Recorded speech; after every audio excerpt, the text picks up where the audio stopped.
Mes deux grands-parents étaient prisonniers de guerre en Allemagne entre 1939 et 1945. Puisqu'elle vous dit, je te propose de arrêter l'antenne et de faire du podcast en natif. En vrai, je vis beaucoup au XXe siècle. Comment on choisit un sujet? Ça, c'est une question très difficile. Et en général, une série, c'est entre 6 et 9 mois de travail. Est-ce que vous pensez que les Français sont accros à l'histoire? Upster avec Philippe Collin, c'est parti. Philippe, il y a quelques mois chez Upster, nous écrivions une newsletter dans laquelle nous expliquions à nos lecteurs que nous pensions que vous aviez craqué quelque chose, je cite, dans l'univers de la radio au long cours, ou plutôt du podcast natif. En 1921, la République reconnaissante va le faire français.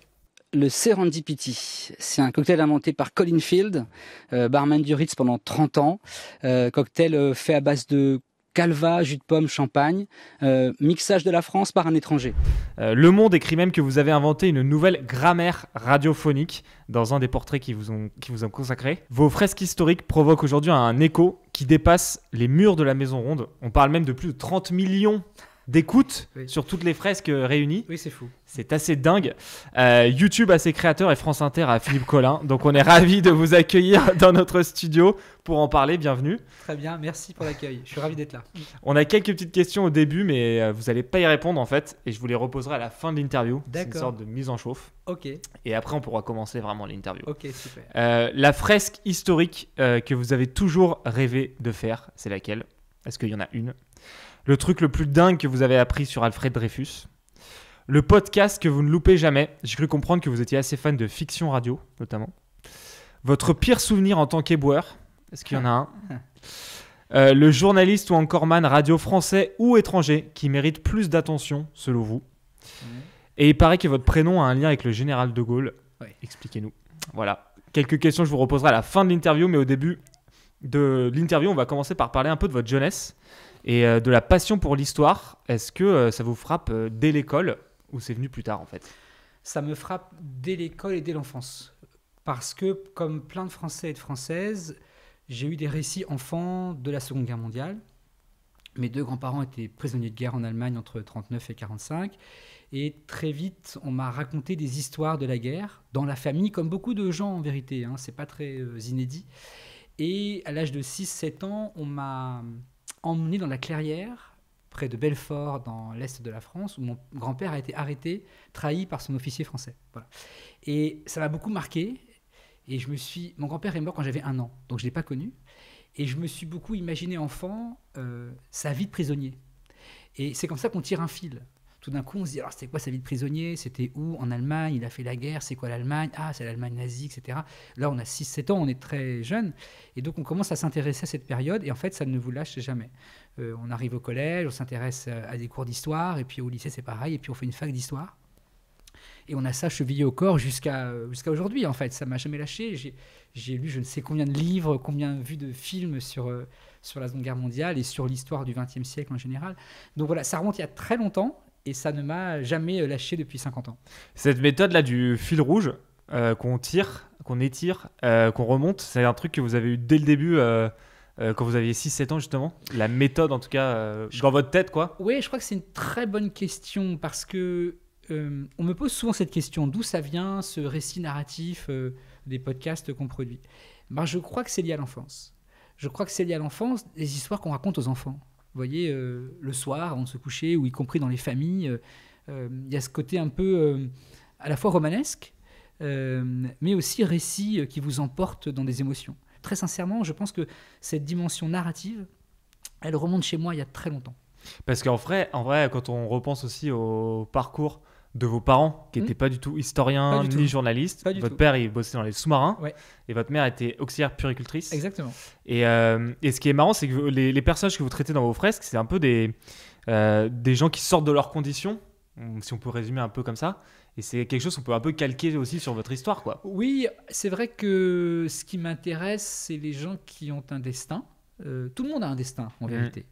Mais parfois, il y a un destin un peu plus grand, qui sont liés à des paramètres qu'on peut identifier, mais aussi à une part de mystère. Et c'est ça qui m'intéresse. C'est qu'est-ce qui fait qu'une personne, un homme ou une femme, tout d'un coup, va dévier un peu sa trajectoire pour avoir une vie un peu plus grande que la sienne. Et ça m'obsède un peu, en vérité. Et parce qu'il y a des ressorts enfouis là-dedans, qui sont psychiques, qui sont de l'ordre de la psychanalyse. Et je trouve ça passionnant d'aller essayer, c'est une tentative, de sonder ce qui fait que tout d'un coup, vous êtes emporté par un destin plus grand que le vôtre. Est-ce que vous êtes déjà posé la question, vous qui êtes fasciné par la Seconde Guerre mondiale, là si on parle de Dreyfus, donc la fin de 19e siècle, vous êtes déjà dit ouais, j'aurais aimé vivre à ces moments-là en fait. Est-ce que ça c'est un truc qui vous traverse l'esprit, ou vous vous dites ah non, peut-être que j'aurais été déçu parce que l'histoire aussi c'est quelque chose qui ça se c'est raconte. une question très difficile. En vrai, je vis beaucoup au XXe siècle parce que mon travail fait que j'écoute beaucoup d'archives, Oui. etc. Donc je suis quasiment tous les jours au XXe siècle. Vous savez, la radio a cette puissance en plus du son, donc de l'imaginaire. Il n'y a pas d'image quand on écoute des archives de radio, mais vous avez accès au son direct. Vous voyez, par exemple, j'ai passé quelques jours là à écouter des sons du 8 mai 1945 à Paris. Beaucoup de radio-reporters sont dans la rue, et c'est du son en prise directe. Et vous écoutez l'archive, parfois il y a 3 heures de reportage, c'est comme si vous ouvriez une porte sur le passé, et elle vous arrive en pleine figure. Parce que son direct, c'est-à-dire que vous êtes dans la rue avec ce reporter, vous avez tout ce qui se passe dans la rue, les chants, les gens qui le croisent, le général de Gaulle qui arrive, etc. Le film se crée dans votre tête. Et on est vraiment projeté dans cette époque-là. Ça, c'est très fort. Mais après, je ne crois pas que j'aurais aimé vivre ça. Je crois que j'aime bien vivre dans ma vie. Oui. J'aime bien étudier ce qui s'est passé dans le passé. Mais moi, j'aime mon époque. Elle est compliquée, elle est angoissante. Mais je suis né là, il faut que je vive là. Et j'espère agir pour cette vie d'aujourd'hui. Voilà. Alors vous êtes passionné d'histoire, mais il y a aussi une autre passion dans votre jeunesse qui vous frappe, c'est le cinéma. Ouais. Et il paraît que ça arrive avec une poignée de main de Tom Cruise. C'est quoi Oui. cette histoire de fou? Vous Ça, c'est une histoire extrêmement bizarre, mais qui est authentique. Et C'est qui est Festival de Deauville, ça? ouais, très importante pour moi. 93, donc on est en fin août, début septembre 93. À Deauville, tous les ans, à la fin de l'été, il y a un festival du film américain qui a, je crois, 50 ans. Enfin, c'est vraiment un festival qui a une histoire. Je me retrouve dans une rue à Deauville où toute l'équipe du film passe par la porte de derrière pour échapper aux fans et puis aux photographes, etc. Et il se trouve que je suis là, et en fait, il me voit, et parce que nos regards se croisent. Et je lui dis, et je dis salut. J'avais 18 ans et j'avais vu Top Gun quand j'étais gamin. Ah ouais. Donc j'étais hyper fan et je me dis Tom Cruise. Et en fait, il vient vers moi Ouais. et il me serre la main, il me dit bonjour. Et en fait, c'est anecdotique et c'est ridicule. Et en même temps, je me suis dit il y a un monde qui est possible où on peut croiser Tom Cruise dans la rue ou l'interviewer plus tard. Ouais. Ça n'est pas arrivé, mais ça aurait pu arriver. Et donc je me suis dit tiens, c'est possible d'avoir une vie comme celle-là.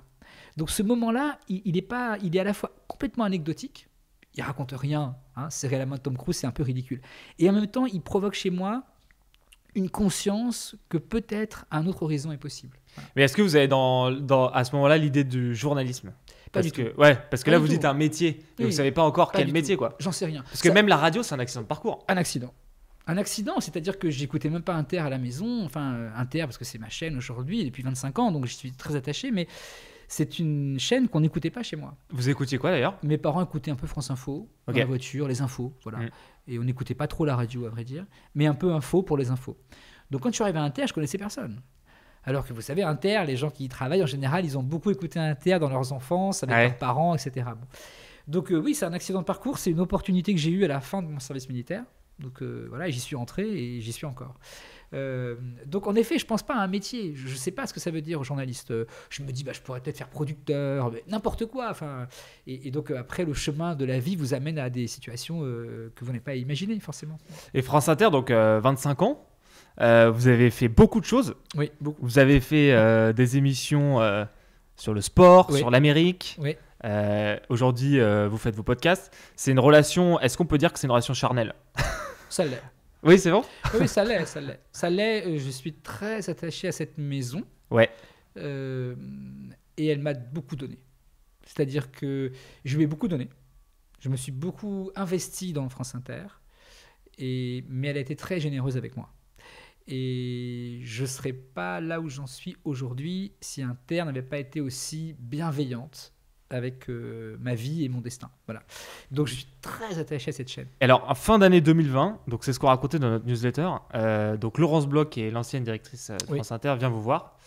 Et elle vous propose un truc qui sort un peu de l'ordinaire. Puisqu'elle vous dit, je te propose de arrêter l'antenne et de faire du podcast en natif. Ouais. Je sais qu'apparemment en interne, on vous dit waouh, c'est une forme de placardisation. En fait, il y a deux cas de figure. Enfin, il y a plusieurs voix, j'imagine, qui doivent se dire Il y a deux qu'est-ce que choses. C'est-à-dire qu'il y a une partie des producteurs qui sont venus me voir en me disant waouh, t'es au placard, qu'est-ce qui se passe? Est-ce que t'es en difficulté? Donc plutôt sympathique et Ok. complice, Ouais. en disant est-ce que t'es puni, etc. Ça, c'était assez amusant. Et il y a une autre partie qui est venue me voir qui était beaucoup plus inquiète et un peu en colère en disant attention parce que tu désacralises un peu l'antenne. C'est-à-dire qu'en faisant ça, tu nous mets en difficulté. C'est-à-dire que tout d'un coup, on peut choisir d'arrêter l'antenne, alors qu'en fait, c'est une sorte de Graal un peu, l'antenne, ce que je comprends très bien d'ailleurs. Mais le fait de choisir de me retirer de l'antenne de mon propre vœu, ça a inquiété certains producteurs. Qui m'ont dit, attention, là, tu es en train de mettre en péril un équilibre pour nous, l'antenne, c'est sacré. Donc voilà, mais en fait, ça s'est très bien passé dans les Et quand mois. elle vous le propose, là, Oui. elle est hyper positive. Elle est comment? Elle dit ou alors elle est en mode faut qu'on tente un truc. Elle est en mode je suis un peu inquiète. Ah oui, d'accord. Et parce qu'en donc fait- pour vous, c'est pas évident quand même. Non, parce qu'elle me dit, bon, alors elle tergiverse un peu. Elle me dit, bon, assieds-toi, Philippe, tu veux un thé? Je me dis, oui, je vais prendre un thé, et ça. Et elle me dit, bon, j'ai un truc à te proposer, je sais pas si tu vas être d'accord. Elle me dit, je me souviens, je sais pas si c'est le bon moment pour toi, et je sais pas si tu es mûr pour ça. Alors je dis, mais qu'est-ce que... Bon, voilà. Et elle me dit, j'ai pensé à quelque chose. Tu as produit une première série sur Napoléon qui a été un joli succès et ça marche bien. On cherche à développer du podcast natif. Et on se posait la question avec Yann Chouquet, qui était à l'époque le patron des programmes, de te proposer de quitter l'antenne pour faire uniquement des grandes fresques historiques en 8, 10, 12 heures. Et en fait, j'ai dit oui tout de suite. Ah bah là sur le papier, ouais. Immédiatement. Voilà. J'ai même pas hésité une seconde. Mm. Donc elle était très soulagée, mais elle était quand même très inquiète que je prenne ça pour une punition, en effet, ou que je refuse, ou que je sois un peu offusqué, ou que je dis bah non, quand même l'antenne. Bon. Et en fait, pas du tout. J'ai dit oui, banco, immédiatement. Voilà. Donc, Et à l'époque, vous aviez une idée déjà de sujet? Oui. Ah ouais. Ouais. Et c'était laquelle? J'en avais deux. Ouais. J'en avais trois. Léon Blum, Philippe Pétain, Alfred Dreyfus. D'accord. Voilà. C'est Ok. les trois sujets que j'ai fini par faire. Ouais, bien sûr. Voilà, en Ils sont salomon sortis. avec les autres, mais voilà. C'était les trois sujets que j'avais en tête depuis longtemps. Parce que ça, c'est une vraie question qu'on se pose aussi sur vraiment la méthodologie. Donc, si on zoome un peu sur ces fresques historiques, c'est comment on choisit un sujet. Comment on repère? Est-ce que on repère la petite histoire dans la grande? Est-ce que c'est pas du tout ce mécanisme-là qu'on a en tête? Comment on sait qu'on a un sujet en fait déjà? Alors, comment je procède? Mm. Il y a une chose qui unit toutes ces séries, c'est la culture républicaine. Je le dis parce que chaque personnage, chaque série a été choisie en fonction de ça. Qu'est-ce que ça veut dire? Ça veut dire que ces podcasts sont là pour défendre les valeurs de la République. Soit on met en scène des héros de la République, Blum, Dreyfus, les résistantes, le général Leclerc, soit on met en exergue les ennemis de la République. Philippe Pétain, Céline, etc., etc. Et je le dis parce que toute l'équipe avec laquelle je travaille, c'est des valeurs qui nous sont chères. Et donc, on raconte dans ces séries une grande histoire de France. En fait, ces podcasts mis bout à bout, ils racontent une grande fresque de l'histoire de France au XXe siècle, avec au cœur du projet la République. Alors, ça peut paraître étrange de dire ça, mais c'est très important. C'est que nous sommes dans une période où la République est fragile, les valeurs républicaines sont fragiles. Ça veut dire quoi, les valeurs de la République? Ça veut dire la démocratie, fondement, la justice sociale, la dignité humaine. Ça paraît des mots en l'air, mais c'est pas vrai. Ça s'incarne dans des personnages. Et donc, on les cherche, nous. On dit qui incarne ces valeurs de la République. Et quand vous dites nous, là vous êtes combien concrètement dans Alors, votre petite équipe, votre cellule? On est 7 en tout, Ok. et on peut ajouter des ingénieurs du son mixeurs. Voilà, Ouais. donc on a à peu près une petite dizaine pour produire ces grandes séries. Ok, donc 100% sur ce format-là. Exactement. Ils sont tous d'ailleurs dédiés à ces formats. Et donc en interne, vous vous occupez de la documentation, Oui. recherche des archives, Exact. programmation des invités. Exact. Tout ça c'est fait avec cette Tout équipe-là. ça, c'est fait avec cette équipe-là. Donc, il y a préparation des interviews, les archives, vous avez raison, les extraits de films, l'archive historique. Il y a aussi des comédiennes qu'on caste Pour les pour récits les, et tout. pour les lectures, exactement. Donc, voilà, il y a les choix des textes. Donc, en général, une série, c'est entre 6 et 9 mois de travail.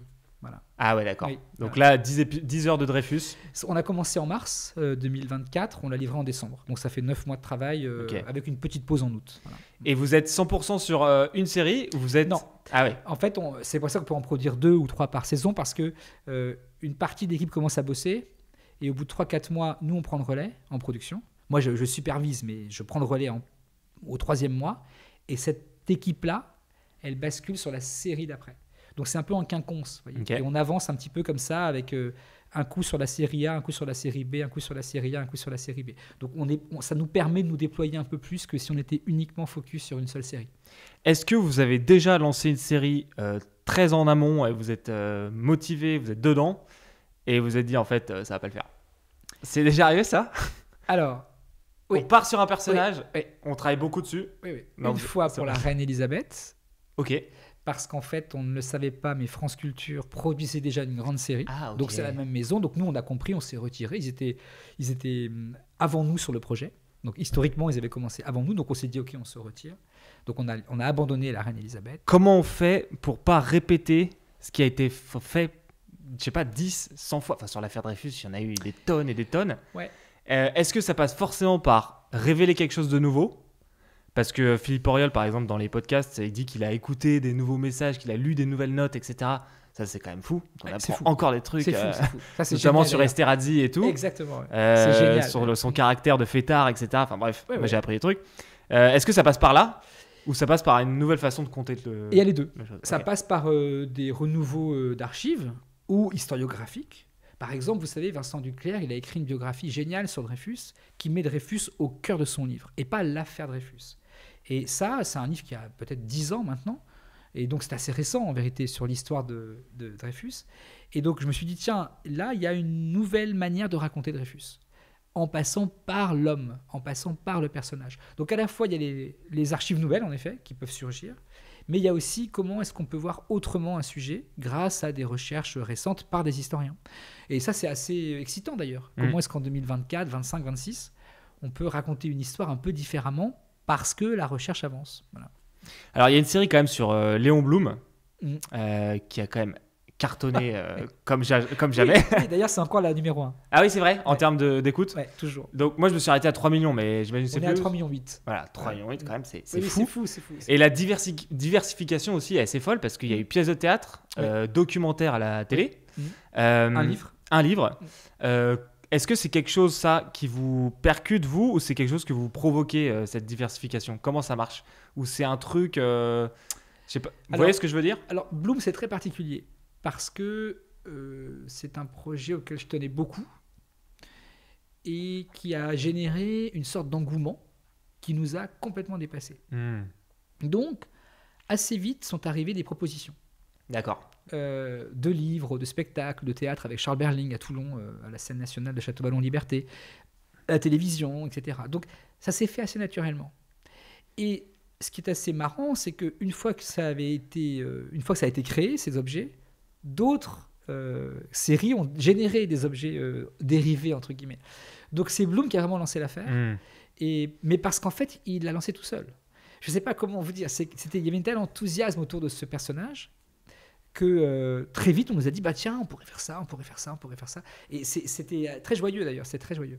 Ah mais en fait c'est souvent c'est peut-être quelque chose qui tombe au bon moment et Ouais. que Ouais, on peut pas calculer quoi. Ouais, faut pas calculer. Ouais. Est-ce que vous aviez été inspiré par un autre format, que ça soit aux États-Unis? Je sais que vous êtes assez fan des États-Unis. oui.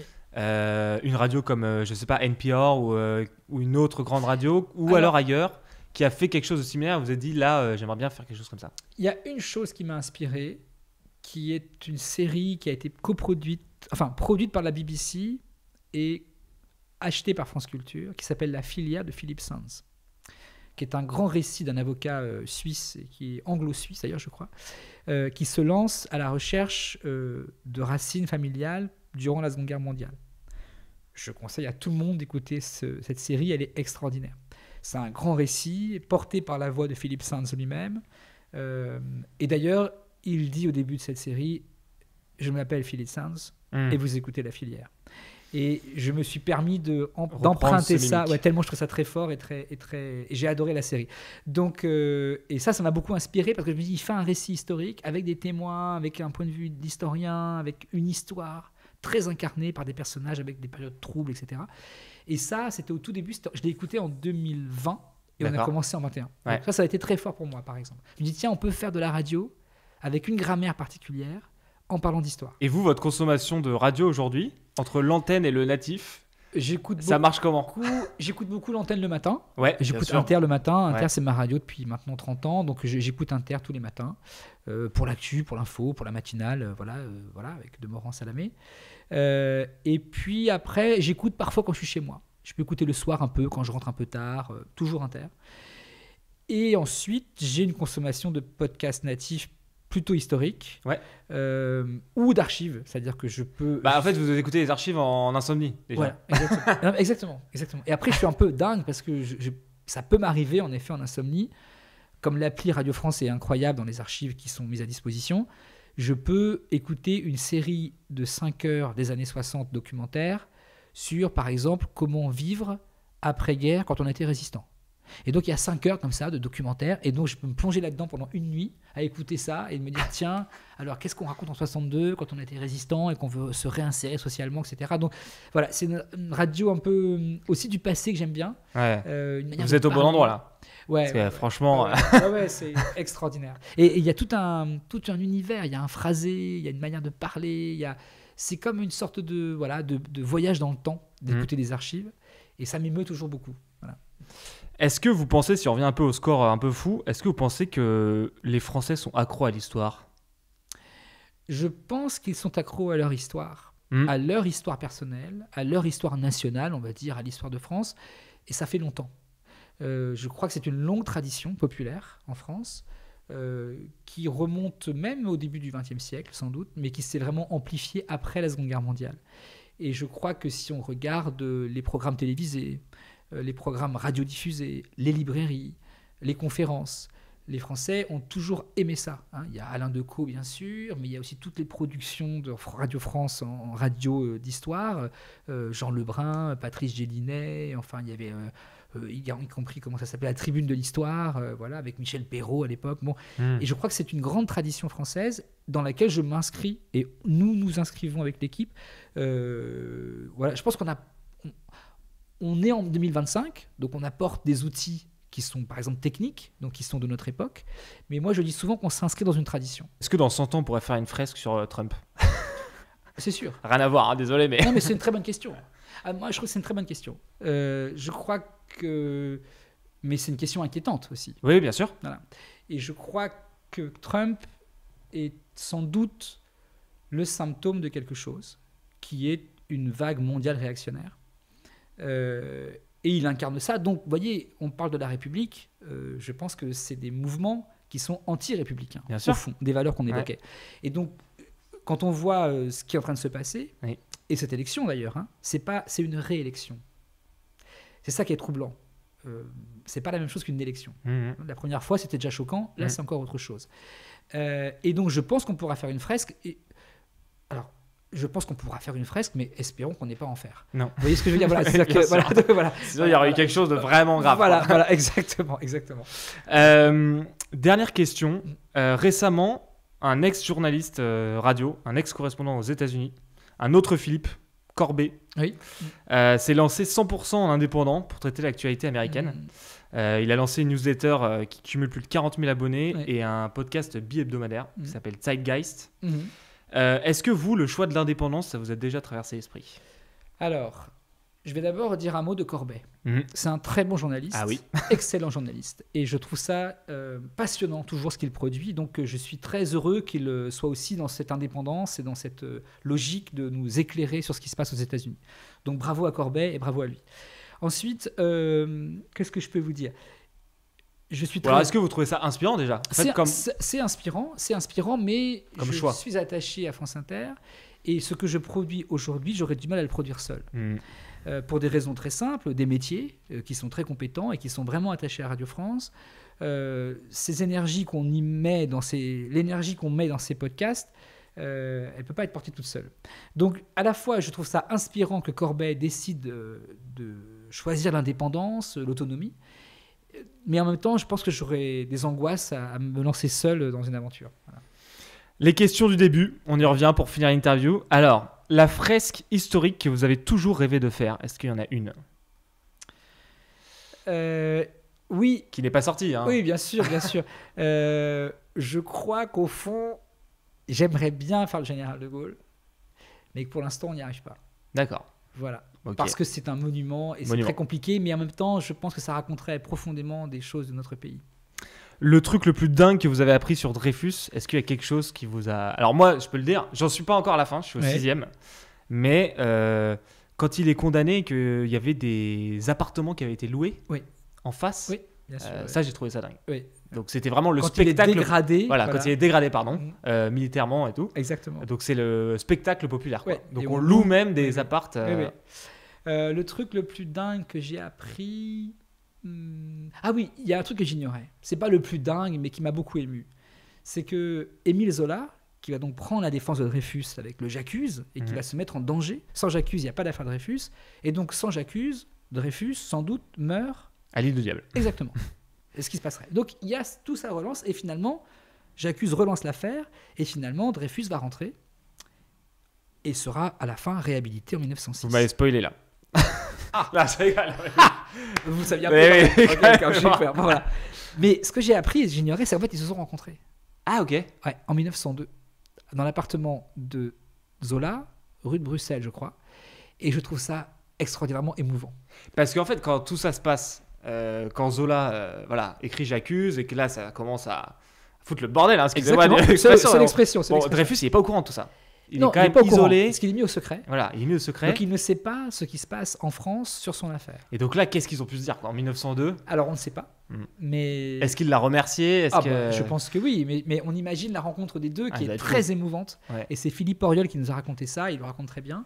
Et je crois qu'ils sont venus une deuxième fois, me semble-t-il. Mais après, Zola meurt très vite, parce qu'il est sans doute assassiné par un anti-Dreyfusard. Ouais. Empoisonné au monoxyde de carbone parce que voilà, un feu de cheminée, mais on a bouché apparemment le conduit de cheminée. Buronfaux, s'il s'appelle l'assassin éventuel. D'accord. Mais donc ils sont très peu vus puisque Dreyfus rentre en 1899 et Zola meurt en 1902. Donc, on aurait aimé être une petite souris là. Oui.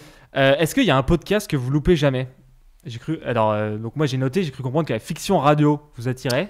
Est-ce qu'il y a un podcast ou quelque chose ? Alors, la fiction radio m'attire dans le sens où j'aimerais trouver une manière de raconter une histoire de fiction à la radio. Ok. C'est en ça que je dis que ça m'attire. Après, qu'est-ce que j'écoute ? Non, en fait, j'écoute pas de podcast en particulier. J'écoute des podcasts d'Inter, ça m'arrive de temps en temps, mais j'écoute beaucoup d'archives anciennes. Voilà. D'accord. Je suis obsédé par ça. Obsédé. Votre pire souvenir en tant qu'éboueur ? Alors, vous avez été éboueur dans votre jeunesse. Ouais. J'ai été éboueur pendant 2 étés. En Bretagne ? En Bretagne, oui. Il y a eu un truc horrible. Oui, non, mais il y a 2 choses qui sont horribles. Il y a à la fois le regard des autres sur vous, et du coup, ça, vous l'oubliez jamais. Ok. Donc, vous savez, par exemple, sans faire de démagogie aucune, mais quand je vois des éboueurs, j'ai toujours une pensée pour eux. Toujours. Voilà. Parce que le regard est dur. Vous êtes... vous faites les poubelles des autres. Ouais. Donc ça, c'est très dur, mais c'est intéressant à ressentir. Et je ne l'ai jamais oublié et je ne l'oublierai jamais.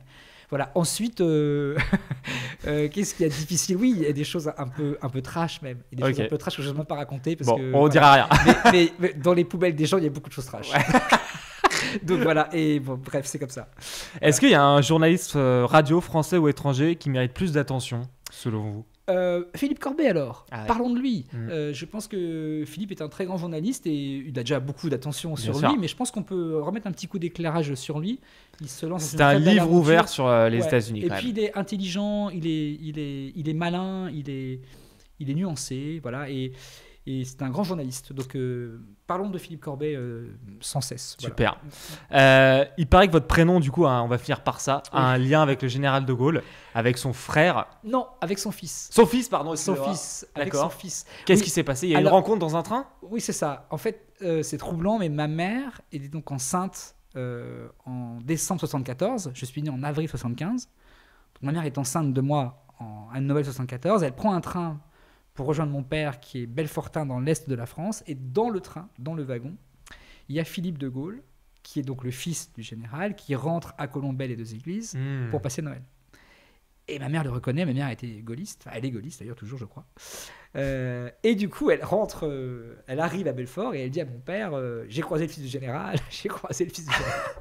On va l'appeler Philippe. Et du coup, Ah ouais. je m'appelle Philippe. Et on sait pas si elle allait le voir dans le train. Non, peut-être pas, non. Elle n'y est pas allée, elle n'a pas osé. Bon, Non, ça, d'accord. je le sais, elle n'y est pas allée. Mais elle était émue de le voir. Bon, voilà. C'est des histoires de famille en fait. Voilà, j'ai une famille gaulliste. Voilà, c'est comme ça. Merci Philippe Voilà. de Gaulle alors.